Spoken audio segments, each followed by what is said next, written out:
Hello, everybody out there in YouTube land, and welcome to the Week in Geek. How do you like our new intro? So, yeah, we went with a much shorter intro.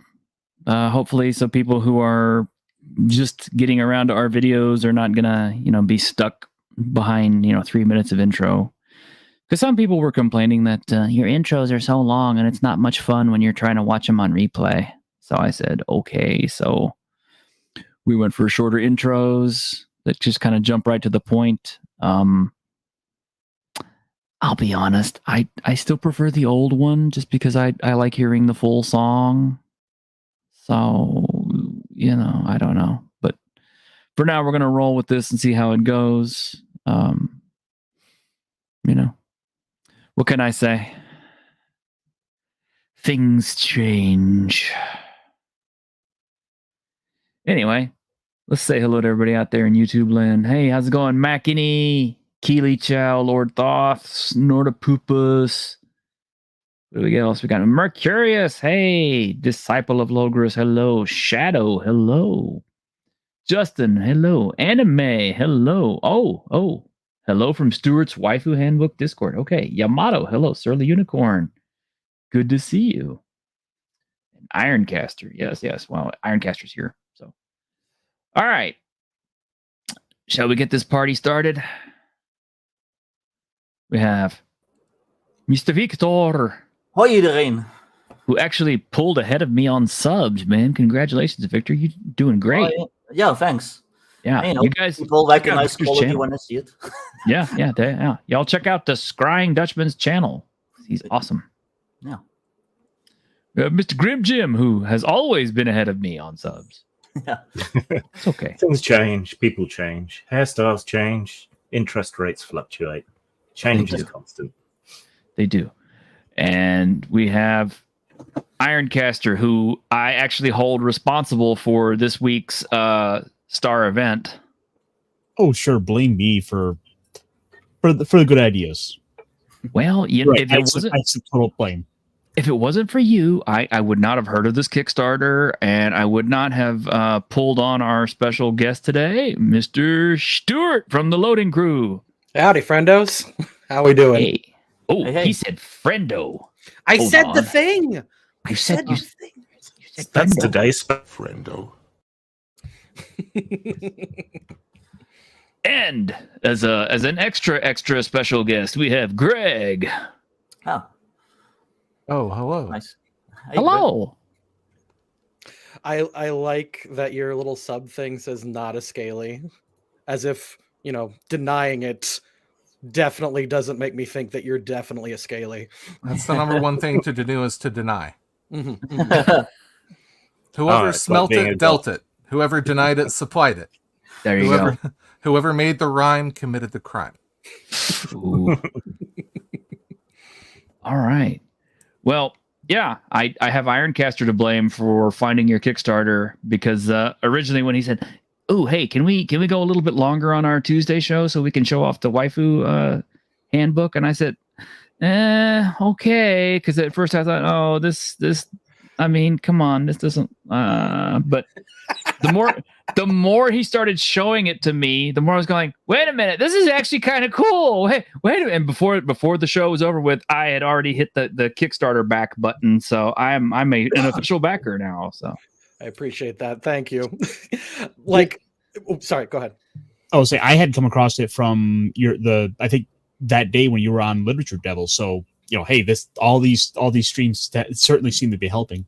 Mm-hmm. It did. We got funded in like 30 minutes. And I would like to thank Literature Devil a lot for the success of the Kickstarter, because originally it was not going to be this, and our shit posting brains combined kind of morphed it into what it is now. And I can walk you through the lore, and it's some goofy ass lore, man. It's Can I steal your secrets? Because my Kickstarter was funded in like the last 30 minutes. So it was very, very stressful. I'm absolutely willing to show you what I did. Yeah. It's not terribly difficult, but it is stressful. Like I will show you and it costs money. That was not That was not a free thing that happened. No. I put a good chunk of change into this. So, Well, for those of y'all who have not seen where it is on Kickstarter yet, let me boomer this up a little bit here and show you directly on Kickstarter. Yeah, this is it right here. And as you can see, yes, I'm a backer. I pledged $65 on this baby. nice. Nice. Thank you so much. Yeah. I do appreciate it. Oh, hey, no problem, no problem. I'm a hardback book snob. So Fair enough. yeah, so 25 days to go. Got plenty of time. Got 1,000 backers. Blew right through your goal like nothing. That was the plan. I was hoping for a sub 1 hour funding, and boy, howdy, we hit it. We were very, very fortunate. Again, it took a lot of work to do this. The actual content of the book itself, again, like I mentioned, even in the story that's going down here, that this was a Valentine's Day shitpost that just went way too. I'm allowed to swear, by the way. All right. Oh, Sure. Fantastic. Fuck no. Oh. This was a shit post gone way too far. It was a complete accident because I mostly got my start on YouTube doing the Pokemon D&D campaign, and then I started doing video essays on alignment. And for one of these, I did a crossover with Little Karibo. Do you guys know who that is? Yes. Okay, so I did an alignment video on Frieza, and during that little video, I had Martin do this very funny in-person chill about 2 Dragon Ball books that I've written for Pathfinder First Edition, and I sold several hundred copies of that. It did really, really well, and people were asking, "This is cool. Can you do it for 5e?" And I said, "Hey, give me a minute. I don't play that game." So Yeah. I came up with all these like subclasses. It was actually kind of tricky for me because originally I was doing a subclass for the Keymaster, and my original joke was I should do the housewife subclass for the Dragon Ball book, because in Dragon Ball there's housewives that just don't do anything. Yeah, Chi-Chi, Bulma. Yeah, exactly. And that was kind of the joke, and nobody was buying that. Nobody was interested. And so Lit Dev came along and said, "Why don't you just call it the waifu book?" And it took off from there. Nice. Yeah, I had a chance to look over some of this, and I the more I was looking at it, the more I was falling in love with it. Like a lot of the little jokes you were working into the book just got like I had to put my little preview down, and I had to have a good laugh. Like like I think it was the Paladin has the 3 orders. Yes, I'm so glad someone noticed that, because no one pointed that out. The 3 tenets of the Oath of Matrimony are live, laugh, love, and I was so nobody memed on it. I was so upset, and then thank you, Ironcaster, for coming in and with that. I was so happy. Well, you were nice enough to give us a preview of it, so shall I show that off for everybody out there in the audience? Go nuts. Absolutely. All right, let's do that. And I think everybody on the panel has had a chance to kind of look at it too, so they can add what they like about it. Oh, thank you. Feel free to tear this apart. I do have a Discord server going on right now, and people are beta testing, throwing in suggestions, comments, concerns.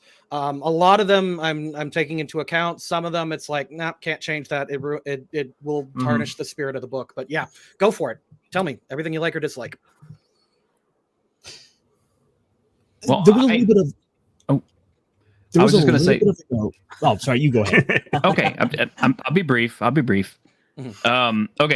the main thing I thought was really cool, and the thing that actually got me to back this, is the fact that it is Pathfinder First Edition compatible.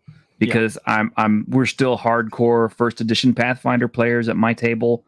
If it had been 5e, I probably would have bypassed it. If it had been Pathfinder compatible, Pathfinder Second, I probably would have bypassed it. But it's Pathfinder First, and I thought, damn, that's awesome. You don't see that these days. So I love Pathfinder First. I refuse to give it up. It's my favorite game. I will never go away from it. Which again, I didn't send you the Dragon Ball books. I probably should, but both of them are Pathfinder First Edition compatible. Ooh. The first one was all like most of the DBZ races. I got a class called Keymaster. I had a prestige class that was basically Super Saiyan. It was called Golden Warrior. And then I did a Mythic Path expansion. That you can see it right there. Yep.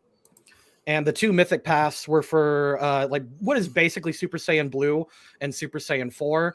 I do think the Super Saiyan 4 one turned out better because have any of you played Wrath of the Righteous?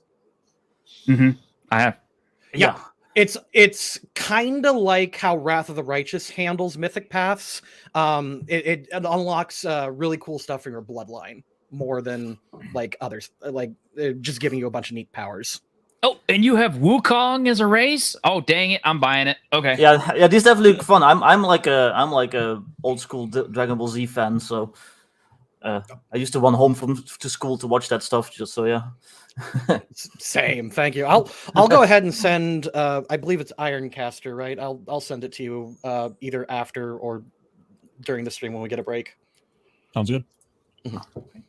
Yeah, honestly, looking over this does have me wanting to go back and crack open the old Pathfinder books again and start playing it. Because it's like I kind of miss that. And in fact, that's kind of a Pathfinder's where I took my handle from. That was like a gunslinger I was playing at the time. Huh. Nice. Oh, that makes sense. So, just out of curiosity, what was the process like for licensing Dragon Ball for that?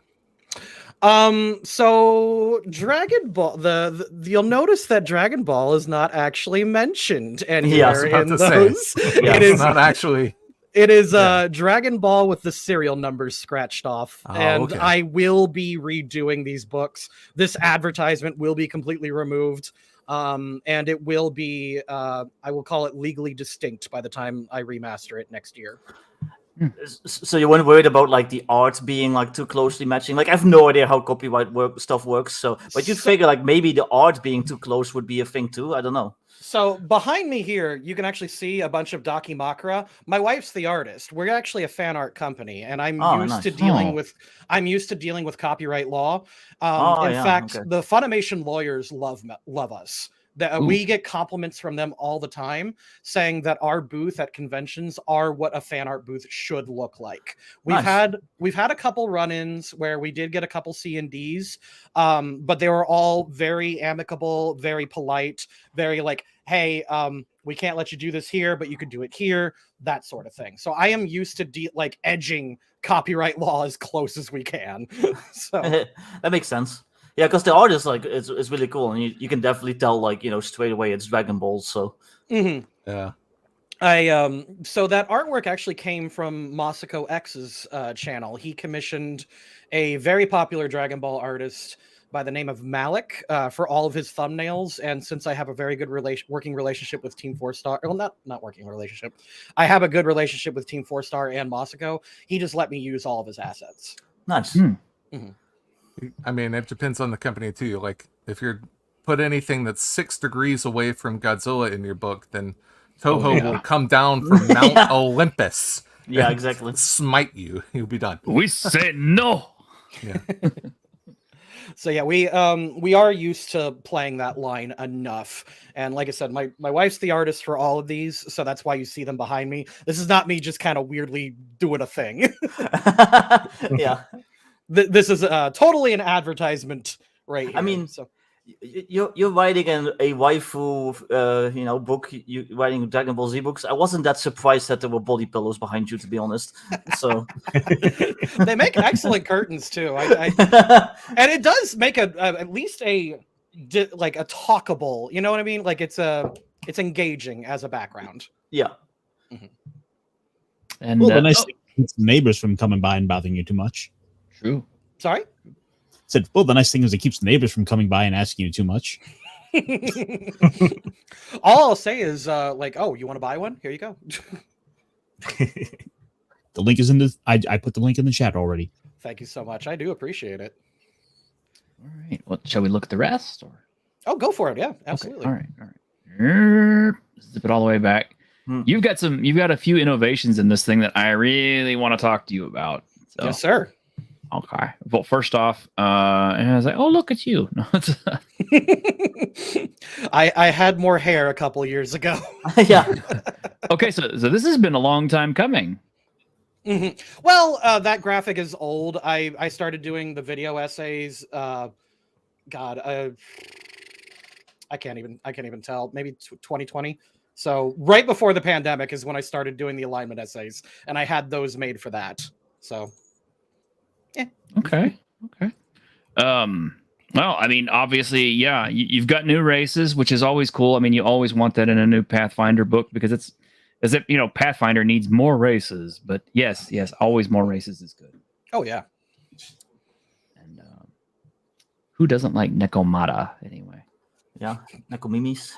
Weirdly enough, it was actually the Fox Girls that kicked off like the further chapters, because one guy in the comments was like, "Hey, you're gonna have waifu races so I can play as a Fox Girl, right?" I'm like, Nah, yeah. I'm all about those bunny girls. Come on, you gotta have the Usagi Mimis.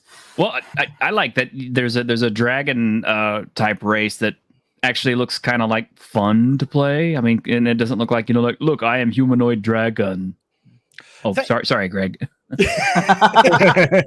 it's okay. He's not a scaly. That's true. I'm pretty far from humanoid. Yeah, that's true. But so these were, my wife is really huge into Fire Emblem, and this was mostly for her. So the the Divine Dragon are big in the Fire Emblem setting, so much that I might need to change that name. But it's it is this is the closest to Fire Emblem with the serial number scratched off again. I did like the idea of a character.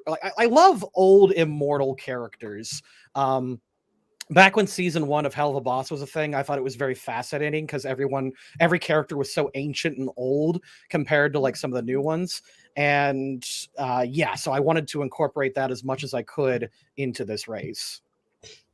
I'm surprised you didn't work in, just as an extra little nod, some passing comment about a preference for, say, spears or axes, something with the weapon trinity. Now that you mention it, I will write that down. I'll put that on the list. And I noticed it doesn't actually have like a breath weapon. So it does not come standard. No, that's because in the setting that we're trying to emulate, the dragons need like a special stone in order to transform, which is why I essentially am importing Mythic into 5e as well. Okay. Well, the nice thing about that though is the fact that it's cool enough that it's different enough from the Dragonborn that are already in 5e, that if somebody was to play a Divine Dragon and a Dragonborn in the same party, it's not like one is going to take away from the other. So. Oh yeah, they're wildly different, and that is definitely on purpose. You can actually see there are probably some typos where I copy pasted certain things and then changed them up here and there, because I wanted to make sure that nothing could come back and say, "Hey, isn't this basically just this?" Because that tends to happen with a lot of third-party books, and I wanted to avoid that at all costs. Nice. And I like the divine font ability. That is cool. That one, I'm checking divine font. Which one was that one? Right. You do not need to work. Oh, yes, in Pathfinder. Yes.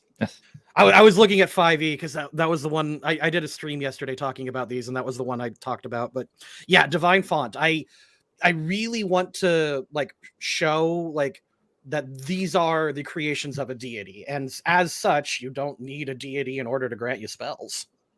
Yeah, that dovetails really well with my favorite class, the Oracle. So having a Divine Dragon Oracle is just like perfect. I like the layouts because it kind of reminds me of Big Eyes Small Mouth. Yeah, like the similar colors and stuff like that. Oh, embarrassingly, I did not like get this idea from Big Eyes Small Mouth. I actually downloaded Pony Finder because I used to know the guy that made that. So yeah. I'm in the Orc server with him, so like the open RPG license.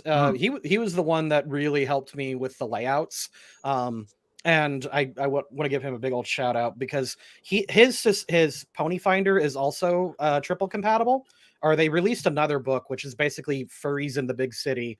That's kind of like it's not exactly like this, but it is all 3 systems as well.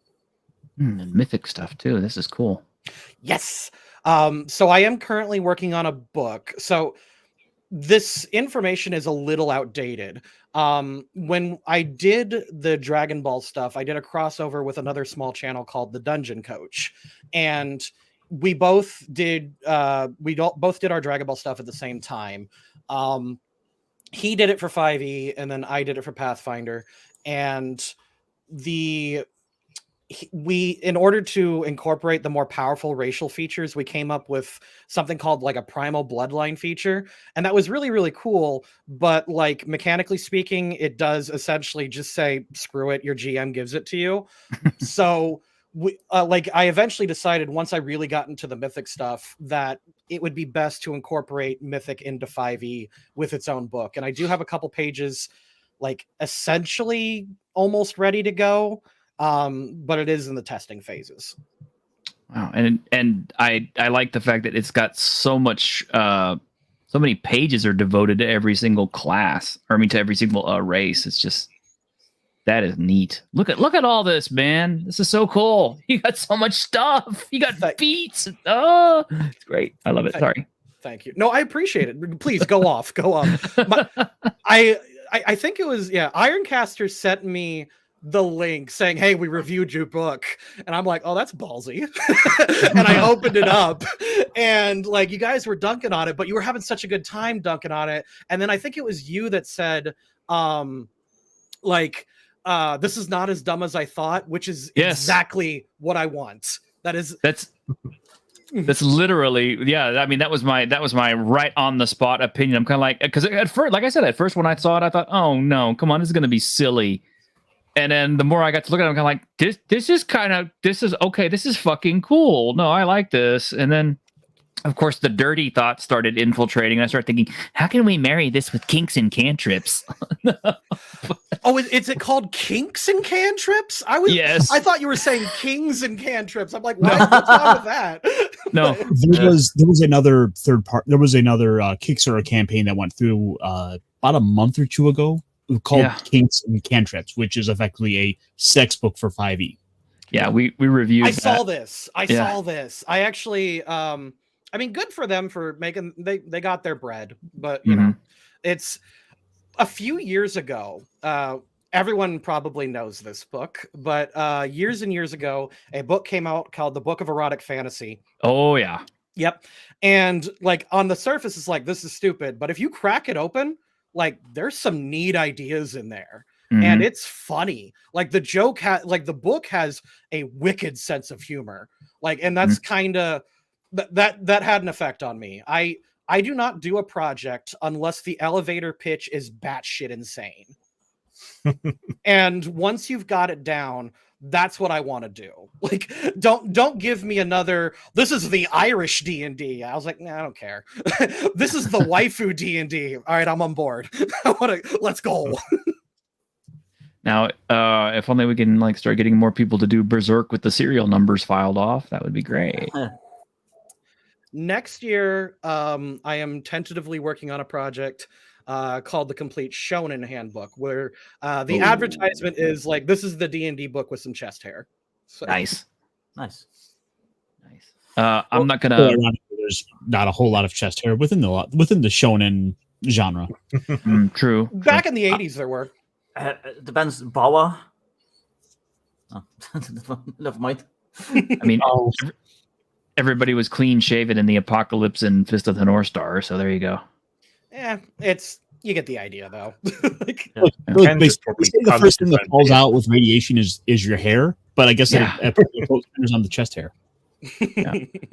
I don't want to spend too much time on all of the other races just because we spent so much time on the dragons, but there's a lot here and it's really, really cool. And we've already spent like 20 minutes on it, so we gotta keep moving because I appreciate it. I will note that we did reach the stretch goal to expand on them, and there's at least one new sub race coming out for each of them.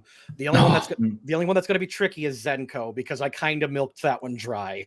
Like that one was hard to do because I wanted to differentiate it really hard from Kitsune, which is already a Pathfinder race. And yeah, I had to lean very heavily into the Japanese lore on that one. And even then, I'm still not 100% satisfied. So Ironcast has been trying to convince me to write a book called Waifus, Weapons and Waifus, because I'm kind of more known for my modern weapon supplements. So maybe I'll have to write it for this. Who knows? Maybe I'll add in some like anime gun girls and stuff. Oh, absolutely. Look, everyone wants a waifu. Yeah, weapons Yeah, and gun waifus. girls. There's also that trope where, I don't know if it's included in this book, where it's like at the beginning, they have like an evolutionary cycle where at the beginning they're like a monster, but then they reach the next tier of evolution and they turn into a waifu. Like in Monster Girl. that time I got reincarnated as a slime, you know. Yes. something like Yep. Oh, scroll back a little bit. I think T-shirt was upset about this one. Go ahead and go up a little bit. Oh. Battle Bride, that's a dude. Mhm. Oh, that's a dude. Oh. I actually think like I told my artist like he's gonna be in a because okay, so behind the scenes lore on this, originally Joe Cat was supposed to be this character.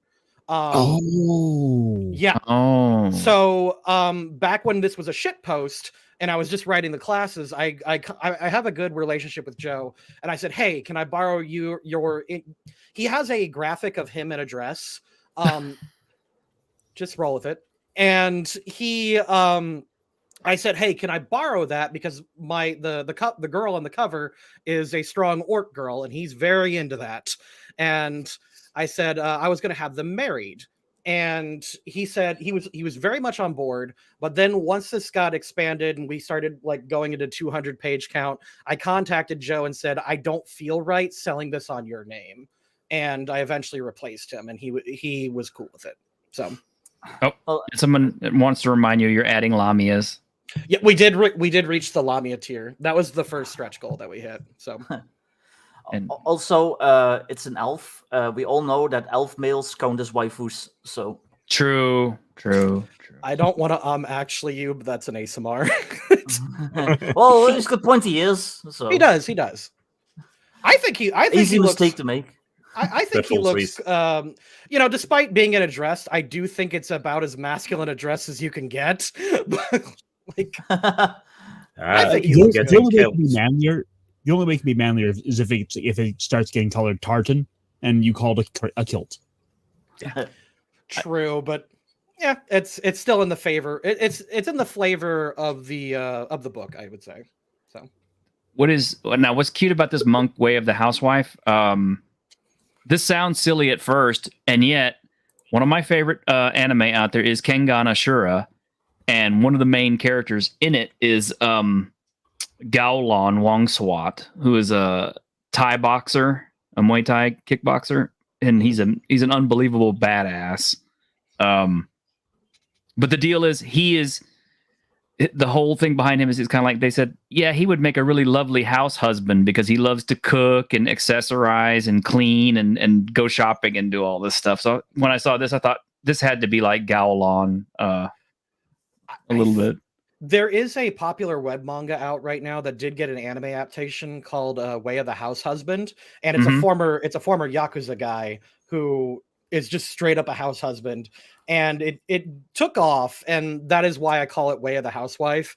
I know one of my beta testers doesn't like that name. He's like, you gendered it, and I'm like, yeah, whatever. Yeah, deal with it. It is part of the joke and part of the charm. So, all girls. Grim, you've been quiet. Do you have something? Can you hear me? I can. yes, sir. Okay. I thought my mic was screwed up because I wasn't seeing the wobbly sound things. Yeah, I don't know. I don't have a lot to say. I've done these kind of things in the past, kind of comedy supplements. So I'm just wondering a couple of things. How do you envision this being used? Do you envision it being used? Would be the first one. I would hope it was, at least for the Pathfinder stuff, because again, that's my game.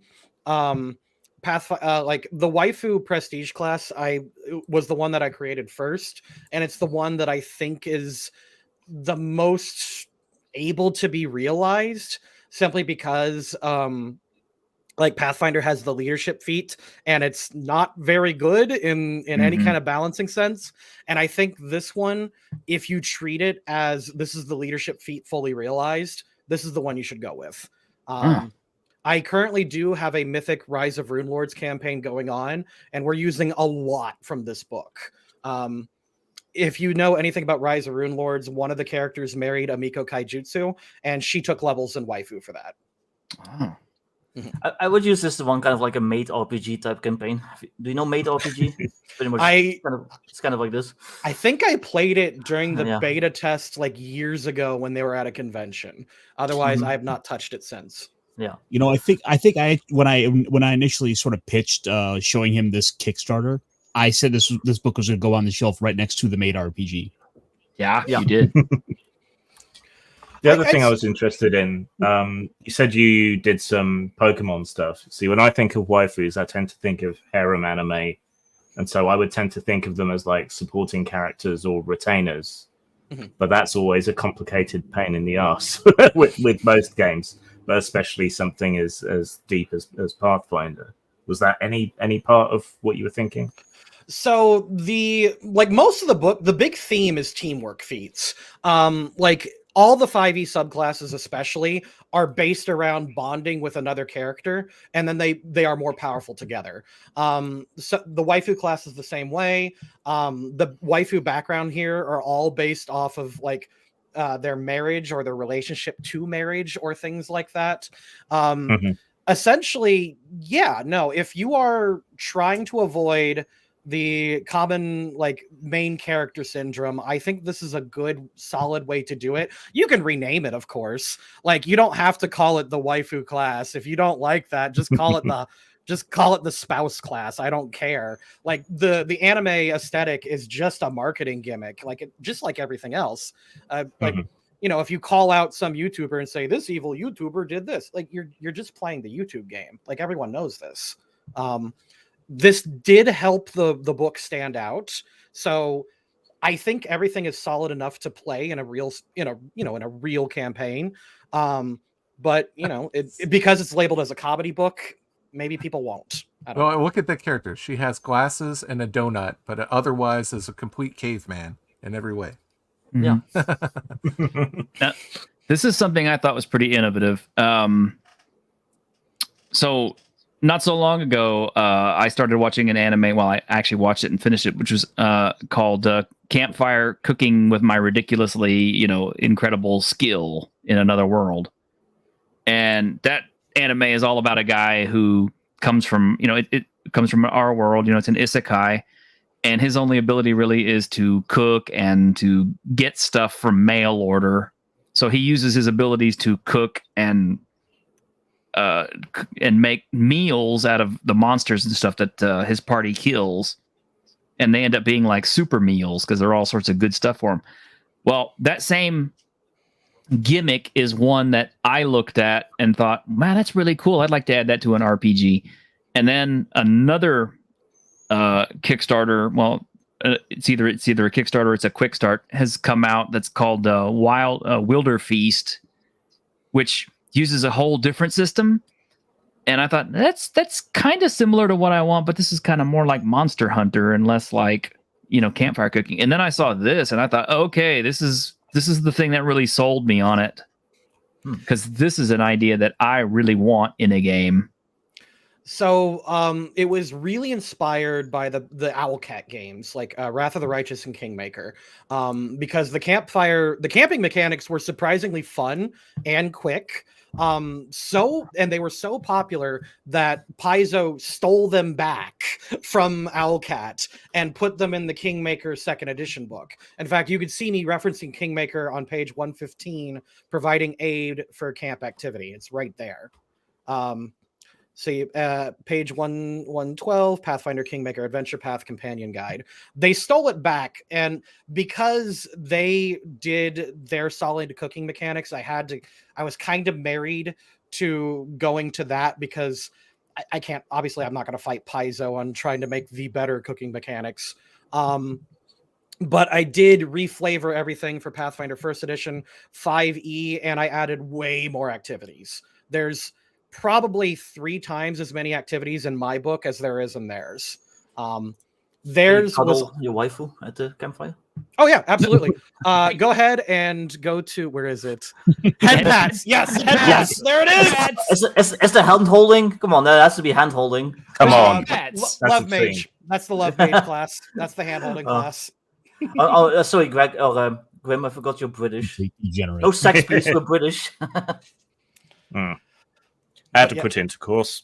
Pip pip. And these are cool too. I like the fact that it's got recipes in them.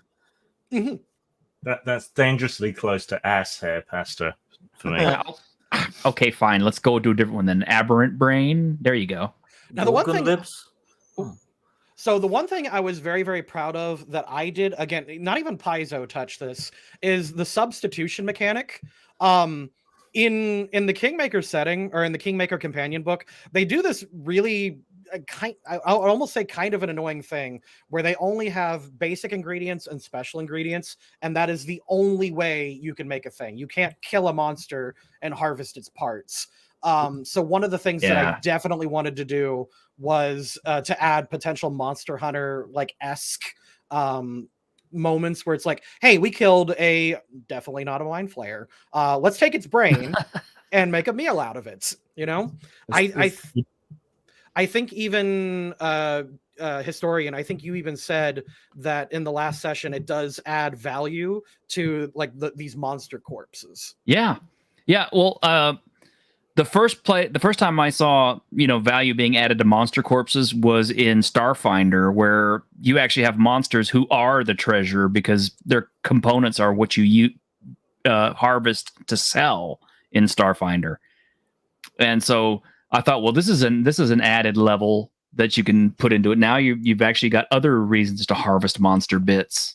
Mm-hmm.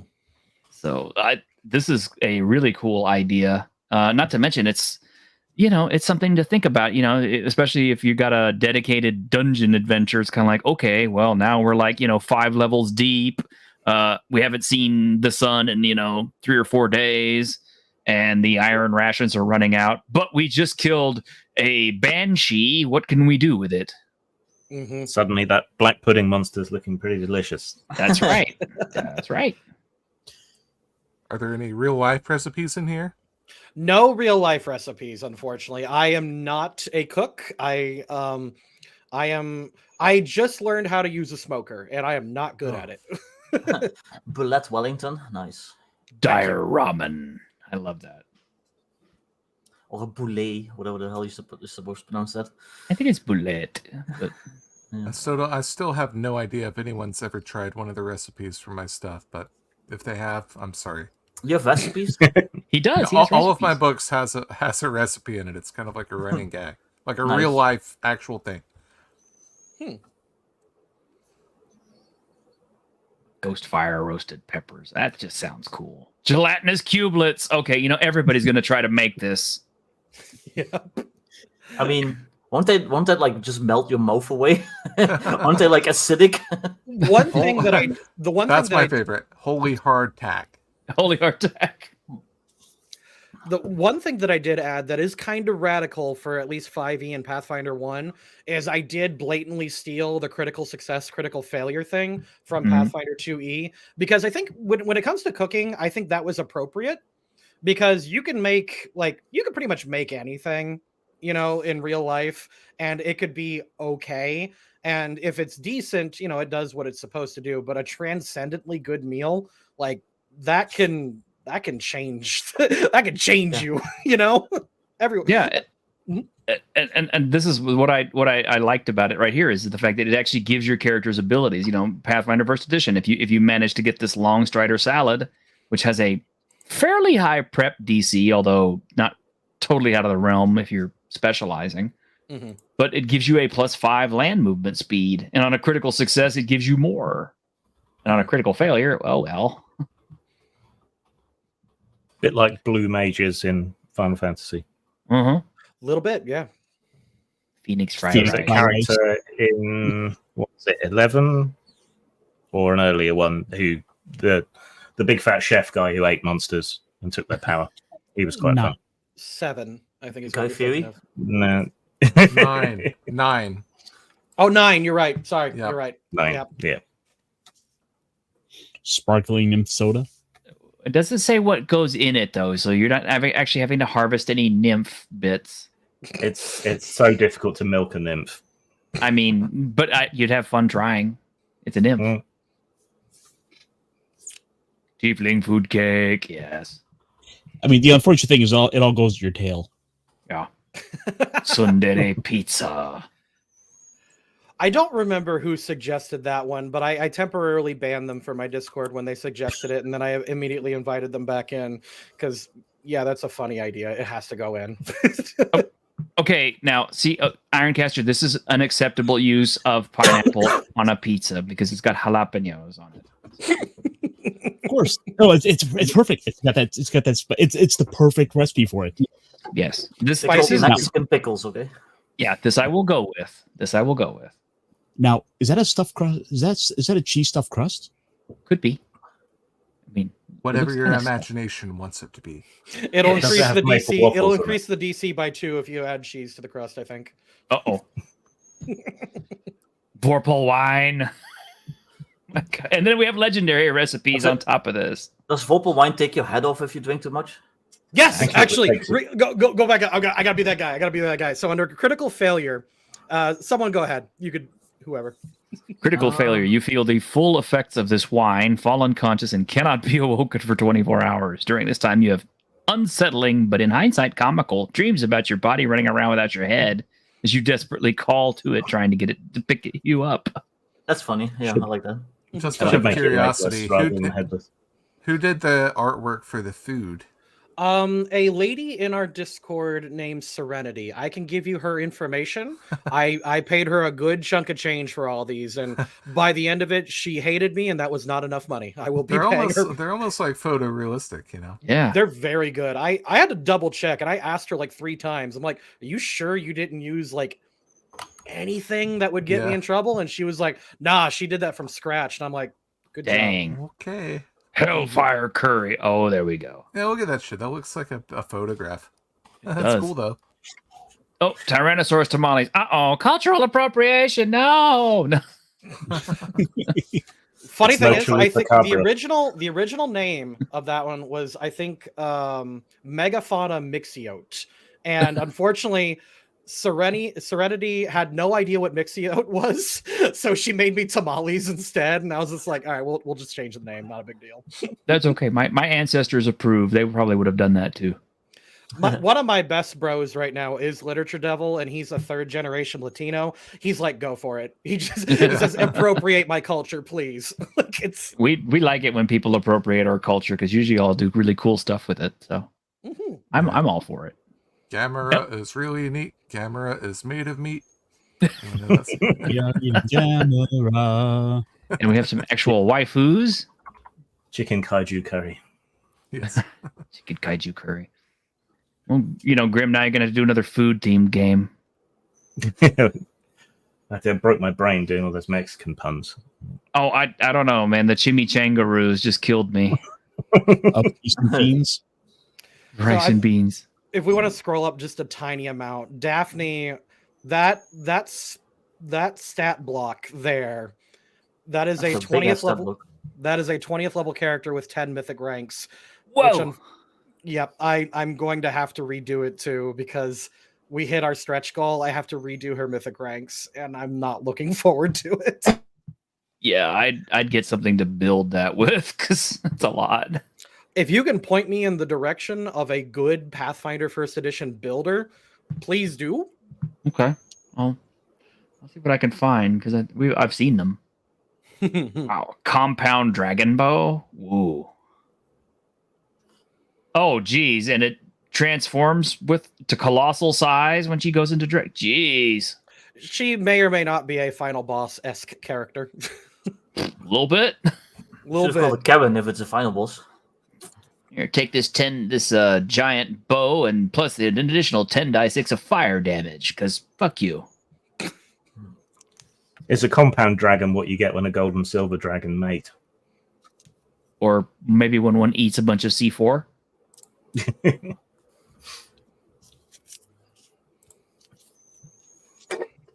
Wow.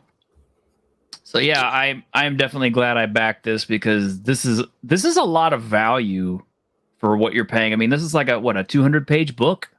We're at 200 pages. I suspect by the time I'm done, it's going to be minimum 250 because I am going to redo a certain amount of things because they were either bad, unbalanced, or I just personally wasn't satisfied with them.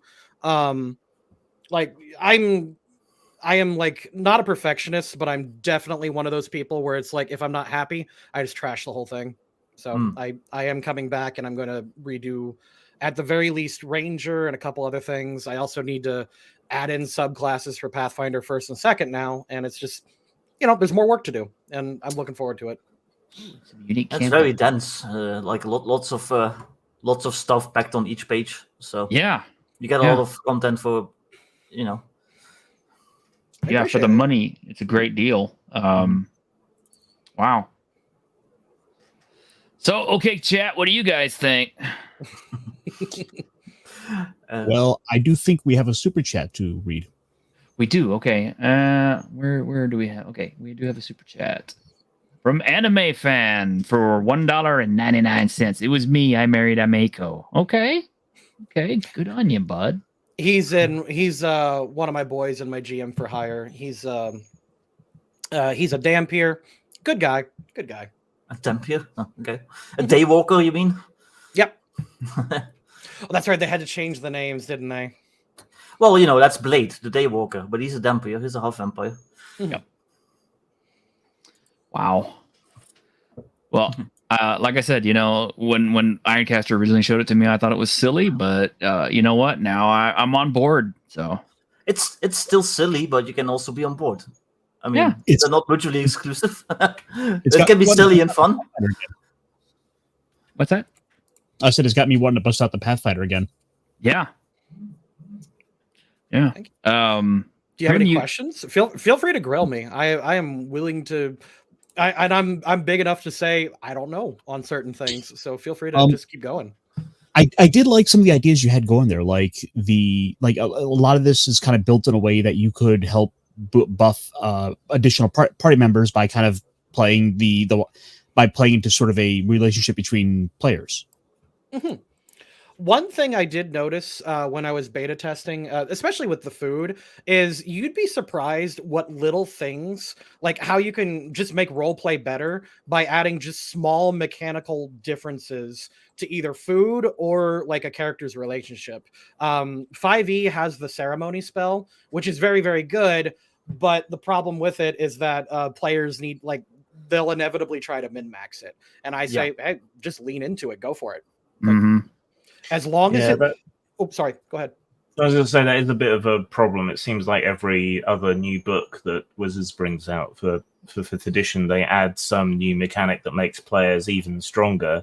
Yeah, and their strength wasn't exactly an issue to start with. That's why core books only, and maybe Xanatar's Guide. Everything else, no. Yeah, you get a bit of power creep, but I mean, you don't have to give people big bonuses for them to grub for them. So. I think it's really important. Like, D&D and especially Pathfinder 2e right now really wants to avoid main character syndrome in their games, and the best way to do that is to mechanically incentivize them with like teamwork stuff, and that if my book does anything, and what I want to kind of do is make support classes cool, or at the very least memorable, because right now nobody wants to play a cleric for a lot of reasons. No one wants to play bard unless they get laid, I guess. Yeah, and no one wants to play a support thing. The every system, almost every system right now, people will go in, they will grab the most powerful options, and if you're not, I wouldn't say you're shamed for it, but why go for anything else? Yes, 5e definitely has a meta, and Pathfinder has something of a meta too, because it definitely has a lot of power builds that you can do that really, really break the game. But speaking for myself, I actually like playing support characters just because I really like the Oracle. The dual cursed Oracle is my absolute hands down over the top favorite of all things to play because its ability to flip the tables on the bad guys or the good guys is so powerful, even at low levels. And I want to point out this particular combat. So a lot like the series Dungeon Meshi, I'm looking forward to seeing that. It's not out yet to where I've seen it yet, but that is an awesome premise for an anime. But apparently, yeah, it's like these guys are traveling through a dungeon and they have to cook and eat the monsters as they go. So yes, I'm very excited for that one. And everyone was silent after that. Okay. I was just thinking about metas. Like, I don't know. I'm not a big fan of metas and min-maxing. Like, even when I played Pathfinder First Edition, I just went off my character concept, and like if it was bad or good, I didn't care. Like, as long as it fit my character concept. Like, so I don't know. I don't really like that newfangled MMO kind of thinking in tabletop games. Yep. I mean, it's always existed. Whenever you get like numbers involved in anything, a meta or at very least, a tier system is always going to come out of it. It doesn't like Tier Zoo exists because like he ranks animals, and like what a silly concept, but it's inevitable. It doesn't matter what you do. What you need to do is you need to lean into it and figure out the problem. Okay, so if players are going to do this, how can we do it so that they're at least working together and they're making a memorable experience with each other? And that is, again, what the whole point of this is for. Yeah, I wrote a 5th edition book myself, and half the time was spent just like closing loopholes of stuff that could be abused. So, so yeah. Well, do we have any extra questions or anything? I need about 5 minutes or so to talk about our next subject really, really quick if we have a chance. Yeah. Just kind of looking over things. I do think that the glare ability from the Battle Bride needed maybe just another look at for explaining the rally dice feature. Okay. So essentially that one was inspired by Fire Emblem again. Imagine if Battlemaster and the Battlemaster and the Bride class kind of had a baby. That was the point of that. In Fire Emblem, there is a class called Bride, which is female exclusive. It's very, very cool. They have a mobile game. In that one, there's a lot of support-based skills. That's kind of where it came from. But if we're looking at Glare specifically, that would take me a second to pull up because I don't quite remember that one right off. Actually, kind of looking at now, taking another read at like. Actually, you explained the one thing I was kind of having an issue with, like the D12 chart. It's like I guess at the time maybe I think I was under a little time pressure at work. I just wasn't able to fully read the entire paragraph. So that's on me. Okay. All right. Sorry. No, you're good. Yeah. Okay. All right. Grim, did you have anything? No, I'm good. It's too hot. I have troll brain. All right. Well, not to take anything away from your Kickstarter, Stuart, but there is another friend of ours who launched a Kickstarter, and I want to give them a little bit of a spotlight while I have a chance. Sure. You got the link? I do right here. Just pop the entire screen again. Wink. Yeah, our friend John, the Basic Expert, has put out the MACUAHUITL White Box Role-Playing in the Aztec Empire game. We've already talked to John about this a couple of weeks ago, and we previewed the book, and it finally went to Kickstarter today and has 29 days to go, and it's almost a little bit about what, like a third of the way there? Yeah, it's like... Oh, yeah. He's gained $1,000 in the past, 2 hours. Yeah, that is awesome. So if you guys out there were waiting for this project, jump on it. Yeah, as you can see, I've already backed it at $44, and this is what your $44 is going to get you. So for anyone out there who's not fully aware of what this is, for some of the new people coming into the channel to see, this, as it says on screen there, this is an RPG intended to play within the age of the Aztec Empire. So going very much into its own kind of little self-contained era of time. This is a bit of a historical RPG. Before the also Spanish it's- show up.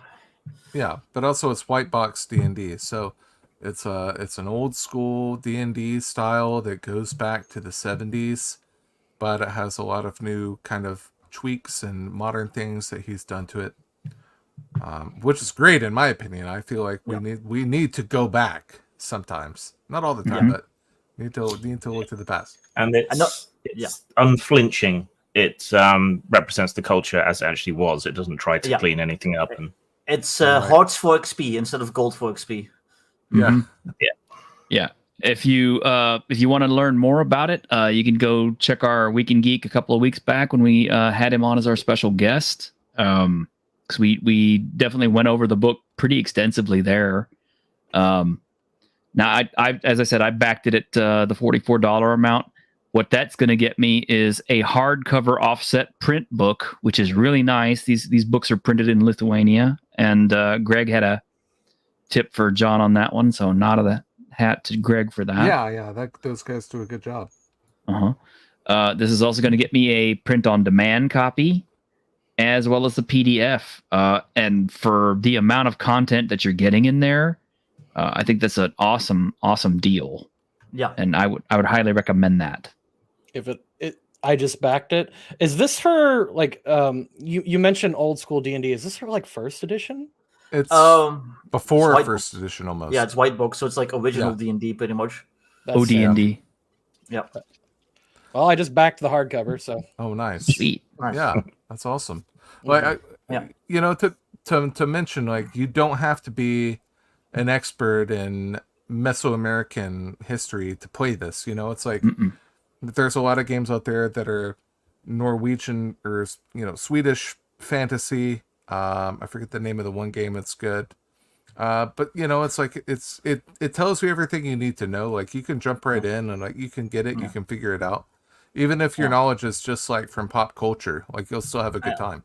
And don't worry, even John doesn't know how to pronounce everything in this book. So yeah, and there is a pronunciation guide. And if you're not sure if this is going to be your cup of tea, you can get the quick start rules from Drive Through RPG or from Basic Experts web store for free, so you can take a look at it and see if it's to your taste. And I highly recommend it. Like I said, I've already had a look at the advanced copy. We talked to John about it, and he does good stuff. This is going to be a good game, and it's well worth the price. It's also entirely a solo project. He does all his own art. He did his own writing. He did his own layout. So yeah, you're supporting somebody that's just doing everything himself. So and as RPG designers, we all know how hard that is.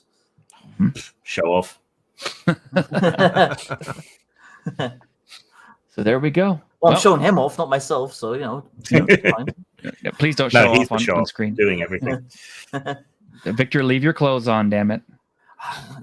Yeah, I'll wait until the stream's over until I start stripping naked again. Okay, thank you. Appreciate that. I'll just leave the camera running just for me. Nice. And look at that. We got Lord Thoth talked into it. There we go. Good job. Nice. We made a few sales. Yeah. Like we helped everyone out a little bit today. We did, and we do like to back independent, creators. We do like to back people on Kickstarter. We like to help our friends out. So we're always going to continue to do that on Week in Geek. And Thoth's only in it for the pyramids. He totally is. He likes huge, pointy pyramids. What sold me was the hexagonal graphs. Ever since HeroScape, if you show me a hexagon graph, I go feral. It's absolutely. All right. Don't look at BattleTech. There'll be a whole rabbit hole of hex grids and mechs. You'll fall down. Oh no! I still have my old Battle Droids hex maps.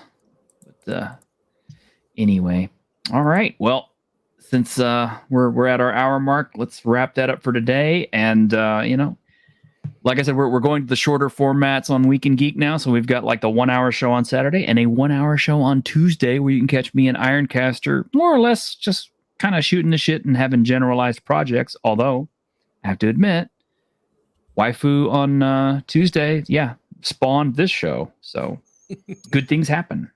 And it's right after One Shots, my show. So Yes. catch both. Yes, and hopefully we'll get Victor and maybe Greg on Tuesdays as well. Yeah. Mm-hmm. All right. Nobody likes Scalies, but still, I'm not one, so it doesn't matter. We like you. We like you. Whether you're a scaly or not, we don't judge. We don't kink shame. Yeah. I mean, the only thing that matters around here is you have some nice feet, apparently. Stop it. Don't say that while I'm taking a drink of them. I sell body pillows for a living. I ain't gonna judge you, bro. No, just no. Oh, that All was right. directed at you, Stuart. I knew who that was for. It's fine. I'll only take it a little personal. It's fine. All right, guys. Well, thanks everyone for hanging out with us again on the Week in Geek. Like I said, I hope you enjoy the shorter format. You know, a little bit less time, but a little bit more concise, a little bit more to the point. And I don't know. We'll see how it goes. We're still working with things here. But I was really glad to get Stuart on the show. Thank you very much for coming on. We appreciate it very much, and we hope you sell 1 million of them. Thank you so much for having me. I do appreciate it. I loved watching your reactions. Please do more. we definitely we're genuine, if nothing else. So, all right.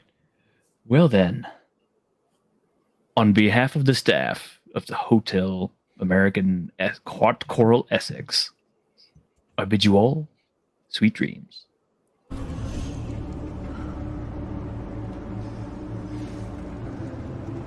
On behalf of the staff of the Independent California Motel, I wish you all sweet dreams.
Wake the fuck up, samurai. We have a city to burn.